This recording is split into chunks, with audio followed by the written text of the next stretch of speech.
Tayo ho ay narito sa bahagi ng barangay Binaybay ba to?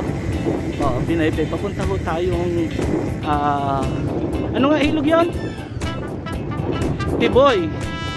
Yan. At kagabi ho, bago kami nagkatinulugan, ay nagkausap-usap po yung grupo na kami ho ay magsa-San Teodoro. Yung ride ho namin ngayon, umagang ito ay for San Teodoro. Ay yung panahong isa namin kasama ay hindi ho naghapunan, nagutom. Ay napadaan ho kami sa bayan ng Bako kung saan ho kami nagpapansit. Ay tumigil na ho doon. Kami nagtaka, ba't kasi tumigil na kagad? Ang ina-expect ho namin ay San Teodoro pa ho kami mag-aalmusal. Ay nakatikim lang ho kami ng pansit. Yung aming San Teodoro ay biglang naging Tiboy River.